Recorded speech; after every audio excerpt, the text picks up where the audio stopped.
salamat po naman na mabubuhay ito pong investigasyon kasi nga hindi po na natin alam ang mga nangyayari ngayon. Ang sinasabi nga ni SP Soto, today or malamang Friday ilalabas na ni Senator Ping kung sino mga iimbitahan.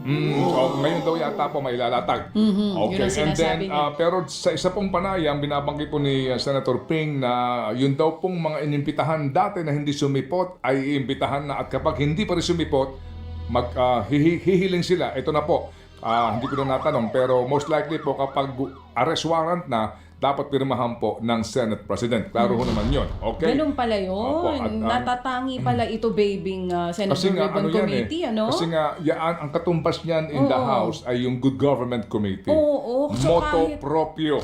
Kahit naka-break, kahit walang resolusyon, pwedeng magpatawag ng hearing. Opo. Ang kaibahan yan doon sa Committee on Accounts.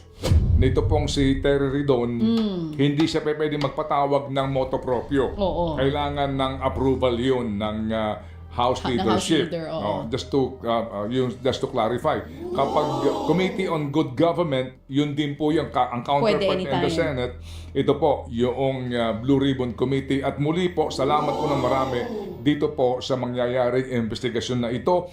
Gusto natin malaman ano ba. Although malamang ay mapayuhan na itong sila Boss Henry na I would like to invoke my right against self-incrimination, pero maganda rin po na malaman natin ito hong katotohanan sa sinasabing recantation at maging yung update po dito po sa itong si Ginoong Bernardo, kasi importanteng mga testigo po ito para po sa Estado. Kayo ba'y sabik na malaman ano na ang nangyayari? Kasi ang maging itong Sandigan Bayan na naglabas po ng warning sa mga panig na wag daw pag-usapan ito, wag pa interview sa media kasi meron na pong binabanggit na sub judice rule na baka daw po kayo ma-contempt at ma-penalize kayo. Kung ganun po na may sub judice, bawal lang pag-usapan ito, mag-interview tayo ng mga abogado sangkot ho dito, yung kanilang mga kliyente, kung 10 years tayong tahimik dito. Naku naman, ang hirap naman yata nun. Baka sobrang sama na ng loob natin sa tagal nating mananahimik nun. Wag ganon. Itong Sandigan Bayan, naglabas ng desisyon. Wag naman sana. Dito sa kaso po ni dating si Prospi. Tama? Si Prospi. Si Prospi. Si Pros. Alcala. Acquitted sa Sandigan Bayan doon po sa Bawang Cartel issue. Ay talaga naman. Correct. Alam niyo yung mga buwelo ho nila. Kailan inilabas yung desisyon? Biyernes na naman? Weekend ulit. Ay talaga naman, ha? Pero ang tagal, ha? Bago naglabas ng desisyon. Kasi, tama ba, 2014 pa yata ito? Yes, parang doon din. Tagal, ha? Parang doon din po sa panahon, mga kapatid naman din, noong pong mga pulis na nasangkot doon sa ghost purchase ng mga spare parts ng mga sasakyan ng mga pulis. Gano'n ulit katagal Ang Sandigan Bayan din, inakwit po yung mga starring. Yung mga nasa ibaba, ang siyang convicted. Ay talaga naman, good morning sa mga taga Sandigan Bayan. Kayo ho ba'y maaari pang sandigan ng bayan? O sandigan ng O kaya pwedeng patanong, sabi ng mga kapatid natin, Sandigan Bayan? Yung ginawa natin na think about it. Naalala mo yun. Yung think about it natin, medyo naubol ng kaunti, buti rin lang pot na ubol.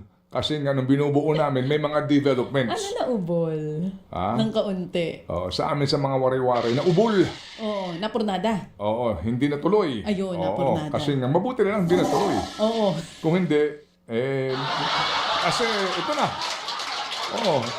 Binuuna namin pero may mga development. Sandali lang ha. It will be prudent na hindi mo na ituloy. Sige, mamaya po itutuloy natin ang ating mga pag-uusap at ang ating pong happy hour sa lahat po ng mga nag-aambag-ambagan para po sa ating pong pagbibigay ng tulong sa mga nangangailangan. God bless you more and thank you. Sir Johnny Nang, ganda umaga sir, at kay Ma'am Donna Nang, good morning. Good morning. Importante, very, very important. May mga miyembro po ng PhilHealth na hindi pa po ito feel kasi nga wala pa pong pagsubok na dumaan sa kanilang buhay o pamilya para ho sa pangangailangan ng tulong pinansyal para po sa kanila pong pangangailangang medikal. Balikan ko lang yung binabanggit itong sila Dr. Danza. Ito po ay hindi hango lamang po sa kwento-kwento. Gumawa sila ng pag-aaral kung sino ho ba ang mas nakikinabang dito po sa mga discretionary na ito, na mga health funds na ito. Yung pong kasama nga po dito yung MAIFIF, no? Sa kanila pong ginawa, mga kaibigan, na pag-aaral po noong 2022 po ito. At ito po yung nagpapatuloy daw, ika nila. Yung pong number receiving discretionary funds at saka yung average support sa piso. Okay? Yung poorest, 179,200 ang bilang ng nakatanggap ng benepisyo. Ang halaga po, average, 10,113. Yung poorer, 134,400. Ang average support, 22,565 pesos. Middle, 156,800. Ang dami. Yung pong average support in Philippine peso, 25,143. Yung richer, nasa mas itaas, doon sa middle class, 112,000. 37,085 ang average po na nakukuha. Yung richest, 89,600.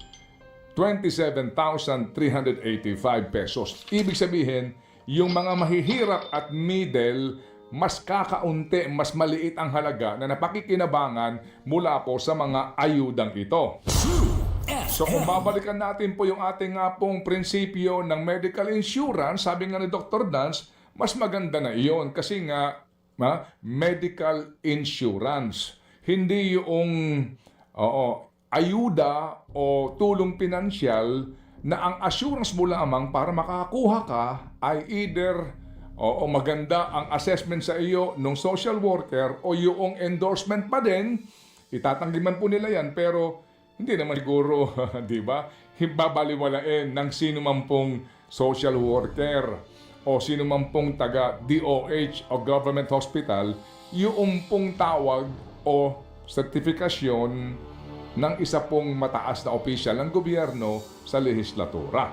Yan sinasabi niya. Mas maganda na po yung sabi nga ni Dr. Gerald Singay na nakikinig sa atin, yung HMO kung tawagin, di ba baby girl? Ika niya rito. Mas mainam nga daw po yung prinsipyo ng HMO, maximum benefit limit. Oo, kasi pag may HMO ka, meron kang limit pag lumagpas ka doon, saka ka magbabayad.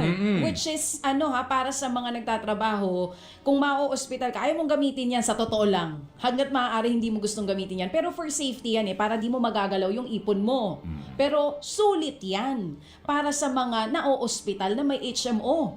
Kasi kakarampot yung hulog. Hindi naman kakarampot, pero kung ikukumpara mo sa PhilHealth, mas mataas ng konti, pero sulit Kasi malaki yung kanilang sinasagot sa hospital bills mo. Opo, yung HMO na annual ang renewal. Yan. Hindi po ito life insurance. Correct. Na iba rin po naman racket yon. Sorry po, no? Iba ho naman negosyo yon, di ba? Yung life insurance, etc. Natawa ka dun sa ibang racket yun, Iba ho naman yun. Iba ho yun. Nadala na tayo dun. Iba hong usapan yon. Ito po yung taon-taon nagbabayad ka ng medical insurance. Okay, kasi nga daw po, yan, klaro, insurance. So para hong sa PhilHealth, nag-contribute ka para sa iyong insurance. Klaro. Oo nga, klaro yan na meron ka makukuha pero hindi ka sigurado kung gaano lang ito kaliit o kaya kalaki. Kasi nga, kapag po ikaw direct contributor at meron pong mga pangangailangan mo na dapat po maibigay sa iyo, maituturing ka na hindi ka na indigent. So iba na ang kwentada dito. Kaya marami nagtataka again and again and again. Inuulit-ulit natin na ang kanila pong contribution, sila JB Garganera, 30 years na ho. Sila Unte Ruby, ang ating mga kaibigan. Marami na po ang nag-contribute po ng dekada-dekada. Pero nung sila po ina-ospital o nangangailangan po na ng PhilHealth Insurance, ang ibinawas lamang po ay kakapiranggot. Kasi nga po, iba na ang kwentada. Lalo na kapag muli na naman, kumuha ka ng private room. Na payak lang naman na private room, iba na kaagad ang kwenta daw. So bakit ba daw ho, hindi na lang gawin doon? Lahat nitong mga ayudang ito na ibinibigay para sa medical, ilagay sa insurance. Sa insurance po, klaro ang panuntunan, klaro ang pananagutan, pero dito po kasi sa mga paayuda na ito, it's all discretionary. Ayan, opo, may kanya-kanya pong desisyon at hindi mo talaga maitatakda sa ito lang talaga ang pwedeng tanggapin. Kasi nga depende sa pasyente, depende sa kanyang koneksyon, sa kanyang kakilala, at depende rin po sa diskarte o desisyon ng social worker sa ngayon. Klaro. Maraming salamat sa explanation, Professor. Ang klaro din. Tayong paying contributors talaga dehado dito, sa totoo lang yun. Okay, sige. Oo, So, yan po ay isa sa mga usapin po na hindi po namin nilulubayan kasi nga po, dapat natin pong lagi pong tatandaan nga na mahirap po kasi pag pinauubaya natin, sorry po muli sa diskresyon ng mga politiko ang ganito kalalaking pera na sinasabi ay medical assistance, hindi medical insurance.